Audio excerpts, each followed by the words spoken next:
오늘 말씀은 예레미야서입니다. 예레미야 1장 1절에서 10절 말씀, 우리 한 절씩 교독하실 때 제가 먼저 읽습니다.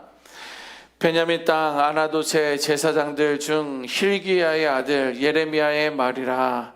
아몬의 아들 유다왕 요시야가 다스린 지 13년에 여호와의 말씀이 예레미야에게 임하시고, 요시야의 아들 유다의 왕 여호야김 시대부터 요시야의 아들 유다의 왕 시드기야의 11년 말까지 곧 5월에 예루살렘이 사로잡혀 거기까지 임하니라. 여호와의 말씀이 내게 임하니라. 이르시되 내가 너를 모태에 짓기 전에 너를 알았고, 내가 배에서 나오기 전에 너를 성별하였고, 너를 여러 나라의 선지자로 세웠노라 하시기로, 내가 이르되 슬프도소이다. 주 여호와여 보소서, 나는 아이라 말할 줄을 알지 못하나이다 하니, 여호와께서 내게 이르시되 너는 아이라 말하지 말고 내가 너를 누구에게 보내든지 너는 가며 내가 네게 무엇을 명령하든지 너는 말할지니라. 너는 그들 때문에 두려워하지 말라. 내가 너와 함께하여 너를 구원하리라. 나 여호와의 말이니라 하시고, 여호와께서 그의 손을 내밀어 내 입에 대시며 여호와께서 내게 이르시되 보라, 내가 내 말을 내 입에 두었노라.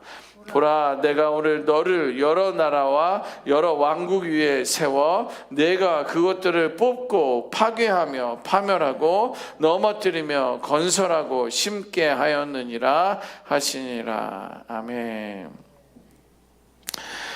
오늘부터 이제 예레미야서가 시작됩니다. 예레미야의 사명은 그가 태어나기 전에 이미 하나님의 계획 가운데 있었다라고 성경은 말해주고 있습니다. 오늘 본문 5절 말씀에 보면, 내가 너를 모태에 짓기 전에 너를 알았고, 내가 배에서 나오기 전에 너를 성별하였고, 너를 여러 나라의 성지자로 세웠노라 하시기로. 아멘. 보세요. 내가 너를, 예레미야, 내가 너를 모태에 짓기 전에, 잉태하기 전에 나는 너를 알았다라는 거예요. 우리가 세상에 던져진 존재가 아닙니다. 그냥 버려진 존재가 아니에요. 하나님의 의도 속에서, 하나님의 섭리 속에서 우리는 지음받은 존재라는 거예요. 그래서 사람들은요, 농담처럼 자녀들에게 혹은 친구 자녀들에게 이런 말을 농담처럼 하는 거 아마 들어보셨을지 모르겠습니다. 너는 다리 밑에서 주워왔어. 이런 거. 아니면 사실 나는 너를 낳기를 원치 않았단다. 이런 거. 정말 들으면 괴로운 속상한 말인데, 그런 말이든지 그날은 그냥 실수해서 너가 임신한 거야. 이런 이야기를 말해보거나 아니면 들었었던 그런 시간들이 있을 수 있습니다. 그러나 하나님의 말씀은요, 결코 그렇게 말하지 않습니다. 부모의 의도나 인간의 실수와 상관없이 하나님께서는 그 생명을 이미 알고 계셨고 예정하셨다라는 거예요. 이것을 믿고 붙들 수 있는 우리 모두가 되어야 될 줄 믿습니다. 모태에 짓기 전부터 알고 계셨다는 이 말씀은 뭐냐면, 우리가 우연히 태어난 존재가 아니다라는 거예요. 세상은 우연이라고 부르지만 하나님은 섭리 가운데 있다라는 거예요. 그러므로 저와 여러분들의 존재의 출발점은 부모의 계획이나 인간의 욕망에서 출발한 것이 아니라 하나님의 의도와 사랑 속에서 우리는 지음받은 존재들이다라는 거예요. 우리 성도들은요, 더 이상 존재의 이유를 세상에서 찾을 이유가 없습니다. 세상이 나를 미워하는데, 세상이 나를 밀어붙이는데, 세상이 나를 인정하지 않는데 라고 말하면서 존재의 이유를 세상에서 찾는 것이 아니라, 내가 태어난 그 이유는 하나님 안에 있다는 거예요. 하나님 안에서 찾아야 된다는 거예요. 하나님 안에서 하나님께 물어볼 수 있어야 되는 거예요. 하나님의 말에 순종하며 들을 수 있어야 된다는 거예요. 여러분 가운데 나는 누구인가? Who am I? 이렇게 물어봤던 사람들도 있지 않습니까? 왜 나는 이런 곳에서 이런 삶을 살아야 돼? 왜 나는 이렇게 나를 몰아가는, 지치게 하는 그런 삶을 살아가야 되나? 이렇게 스스로 질문해 보셨던 분들이 있지 않습니까? 그러나 성경은 단호하게 말합니다. 우리의 존재의 이유는 내가 나를 만들어내는 것이 아니라 하나님께서 우리를 부르셨기 때문에 이미 정해져 있는 거예요. 여러분들이 해야 할 일, 여러분들이 어떻게 살아야 되는지에 대한 그 내용들이 이미 하나님 안에 있다라는 거예요. 이렇게 예레미야의 삶도 하나님의 부르심에서 시작되었고, 우리들의 믿음도, 우리들의 신앙도 하나님의 부르심에 응답할 수 있는 그런 삶을 살아야 하는 것입니다. 자, 이렇게 하나님께서 예레미야를 부르시며 너는 창세전에 예정된 거야 라고 이렇게 부르셨을 때 예레미야의 반응은 어땠을까요? 6절 말씀입니다. 제가 읽어보면 내가 이르되 슬프도소이다. 주 여호와여 보소서. 나는 아이라 말할 줄을 알지 못하나이다. 이렇게 고백하는 거예요. 예레미야는 하나님 나는 아이예요. 나는 말할 줄을 알지 못합니다. 라고 하나님의 부르심에 그렇게 반응을 합니다. 어떻게 보면 예레미야 너무 불신앙 아니에요? 신앙이 없는 거 아니야? 믿음도 없는 거 아니야? 이렇게 생각될 수 있지만 이거는 뭐예요? 하나님 앞에 자신의 모습을 바라보는 겸손의 태도입니다. 하나님 앞에서 코람데요. 하나님 앞에서 자신을 과대평가하지 마세요. 절대 우리는 하나님 앞에서 내 자신을 과대평가하지 말아야 되는 거예요. 왜냐하면 진정으로 부르심을 받을 수 있는 자들은 하나님 앞에 겸손한 자들이 받는 거예요. 여러분, 하나님이 쓰시는 사람은 자신의 한계를 아는 사람이에요. 내가 어느 정도까지 나는 무엇을 감당할 수 있는지 그것을 아는, 한계를 아는 사람입니다. 자신이 아무것도 할 수 없음을 인정할 때 그제서야 하나님은 내 안에서 일하신다라는 거예요. 예레미야는 자신의 한계를 두려움처럼 이렇게 고백하고 느끼는 것처럼 우리가 보여질 수 있습니다. 그러나 예레미야의 두려움은 실패가 아니라 출발점이에요. 하나님, 나는 아이잖아요. 의구야, 너 아이구나. 그래, 나도 알고 있어. 자, 내가 너를 세울 거다. 내가 너를 아이에서부터 젖을 먹이고 밥을 먹이고 고기를 먹여서 너를 건강하게 해서 내가 너를 사용할 것이다. 예, 우리의 부족함은요, 하나님께서 나의 부족함 때문에 우리를 포기하시는 분이 아니에요. 오히려 그 부족함을 세워주시는 분이 우리 하나님이시다라는 거예요. 오히려 우리의 무력함과 연약함 속에서 하나님은 자신의 능력을 내 안에서 드러내시기를 즐거워하시는 분이라는 거예요. 예레미야가 나는 아이라 말할 줄을 모릅니다 라고 고백했을 때 예레미야의 부족함이 하나님의 사역을 결코 막을 수 없어요. 막는 것이 아니라 하나님의 일하심의 출발점이 된다라는 거예요. 통로가 된다라는 것입니다. 하나님은 부족한 나, 연약한 나, 두려움에 떨고 있는 나의 그 모든 빈자리를 하나님의 능력으로 채워주실 줄 믿습니다. 예, 우리의 연약함은 부끄러워할 필요가 없는 거예요. 네, 아이고, 사실 그런 시선이 우리는 좀 부끄러워요. 그런데 오늘 제가 말씀을 준비하며 다시 다른 사람들이 나의 연약함에 대해서, 나의 어리석음에 대해서 뭐라고 그래도 상관없어요. 그 사람이 나에게 밥을 먹여줍니까? 그 사람이 나를 응원을 합니까? 나의 목적은, 나의 사명은 그들에게서 찾는 것이 아니라 하나님에게서 찾는 거예요.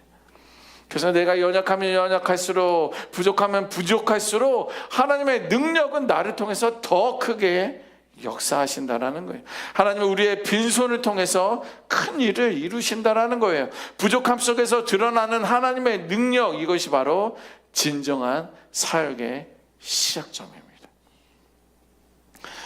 이때 하나님께서는 7절에 이렇게 말씀하십니다. 우리 7절 봅니다. 제가 읽어보면 여호와께서 내게 이르시되 너는 아이라 라고 말하지 말고 내가 너를 누구에게 보내든지 너는 가라. 내가 네게 무엇을 명령하든지 너는 말해라. 너는 그들 때문에 두려워하지 말라. 내가 너와 함께하여 너를 구원하리라. 나 여호와의 말이니라. 여러분들 이 한 말씀 한 구절에 우리는 든든한 백이 생긴 줄 믿습니다. 어린 다윗이, 어리다라는 것은 어떻게 하냐면 그는 전쟁에 나갈 나이도 되지 못한 거예요. 그래서 형들은 다 전쟁에 나갔지만 다윗만 전쟁에 못 나갔잖아요. 어리기 때문에 그런 거예요. 그런데 그 거저한 거인, 그 골리앗을 어떻게 이길 수 있었습니까? 어떻게 그의 입술에서 하나님을 망령되이 일컫는 그 너를 저주하며 그를 이길 수 있었겠습니까? 그 안에 하나님의 능력이 있었기 때문에 그런 거예요. 그러니까 우리는 가라 하면 가는 거예요. 그리고 너는 말하라 하면 말하면 되는 거예요. 우리들의 그 부족한 입술을 통하여, 아이의 그 말을 통하여 내가 너와 함께하고 그를 구원하리라, 너를 구원하리라 하나님께서 말씀해주고 있지 않습니까?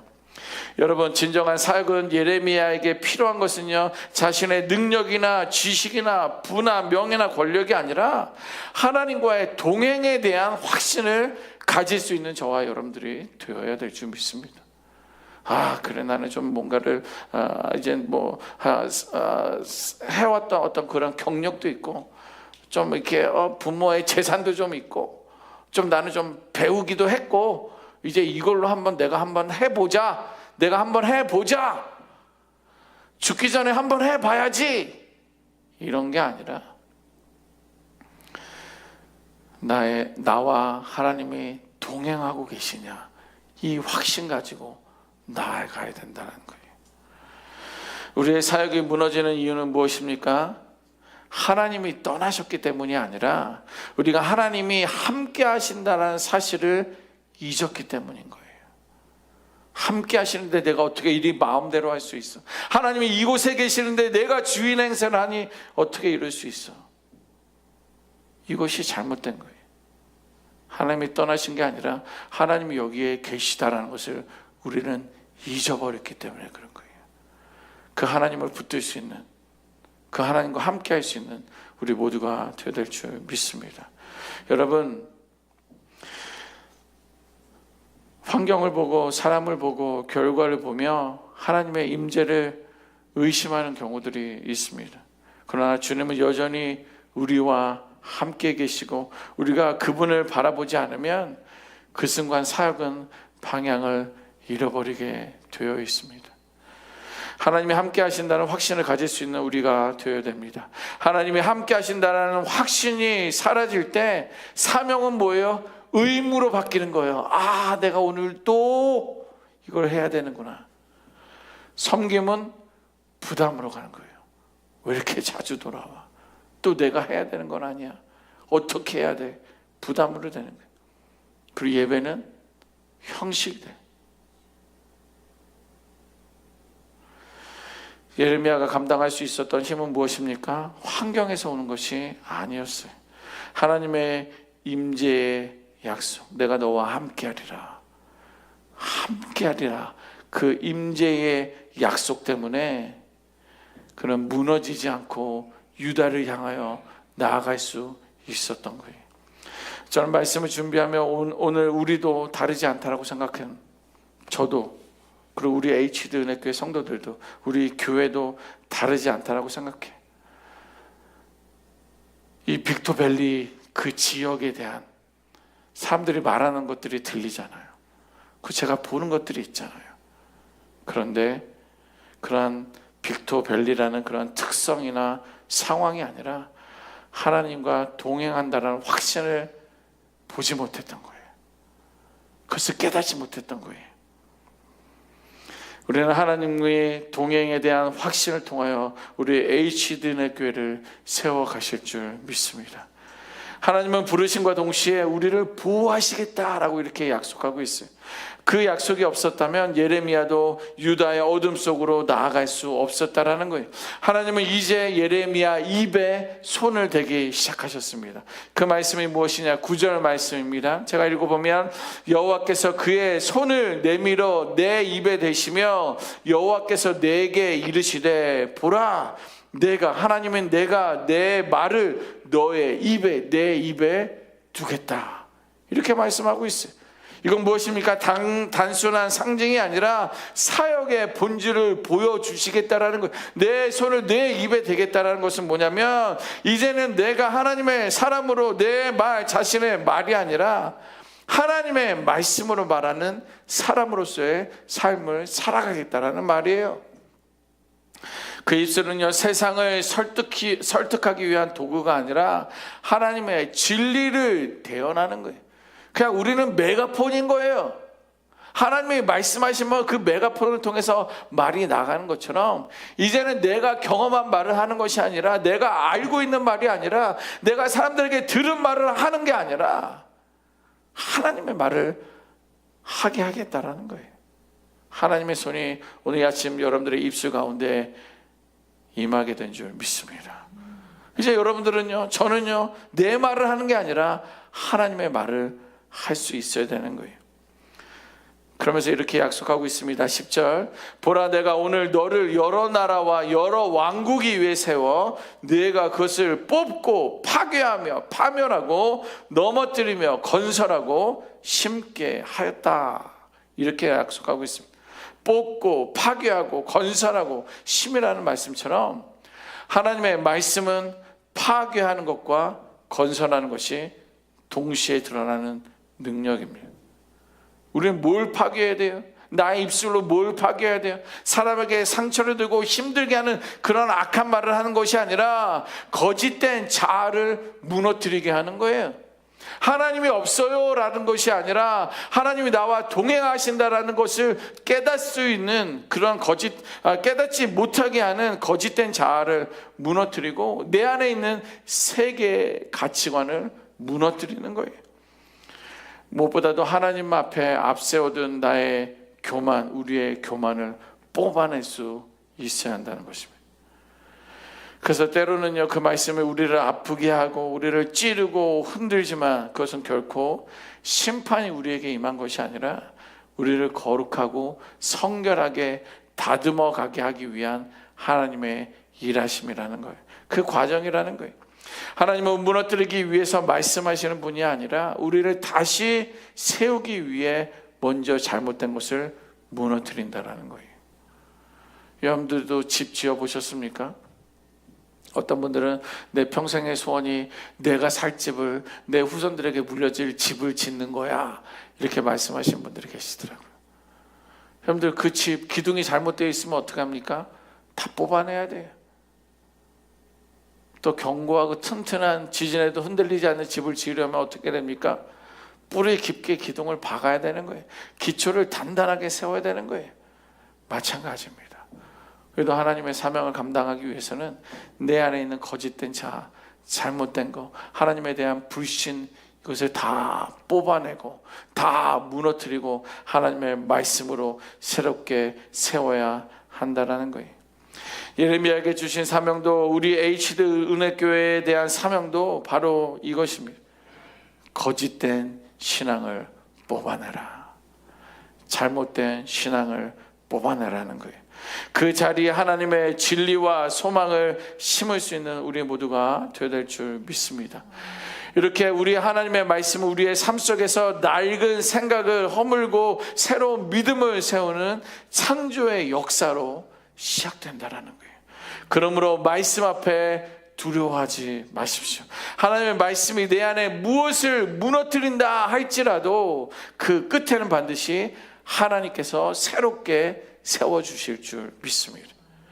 이렇게 진리를 말하는 자는 먼저 자기 안에 있는 거짓을 먼저 무너뜨려야 돼요. 비로소 그래야 새로운 것을 우리는 세울 수 있다는 것입니다. 결론입니다. 여러분, 예레미야의 소명, 하나님이 부르신 것은요, 특별한 사람에게 해당되는 이야기가 결코 아니에요. 그 예레미야서에 나온, 에가서에 나온 그런 놀라운 그 큰일, 그렇게 부담되는 그런 사명을 감당하고 나아가야 하는 사람들에게만 주어진 게 아니라, 우리는 오늘 가정 안에서, 여러분들이 살고 있는 그 지역 안에서, 우리가 만나는 그 공동체 안에서, 우리 교회 안에서 각자의 부르심들이 있는 건데, 우리의 모두의 이야기가 예레미야의 소명과 같다는 것입니다. 하나님께서 우리 각자에게 이렇게 말씀하십니다. 내 아들아, 내 딸들아, 두려워하지 말라. 내가 너와 함께하리라. 이 하나님의 말씀을 붙들 수 있는 우리가 되어야 될 줄 믿습니다. 하나님은 여전히 우리를 부르고 계세요. 의구야, 의구야, 의구야. 내가 너와 함께 있지 않냐? 내가 너와 함께 있지 않냐? 여전히 우리를 부르시고 그 부르심에 응답하는 순간 우리의 인생은 사명이 된다라는 거예요. 그렇게 하나님의 부르심 앞에, 우리의 사명 앞에 순종하며 나아갈 수 있는, 주와 동행할 수 있는 우리 모두가 되시기를 주님의 이름으로 축원합니다.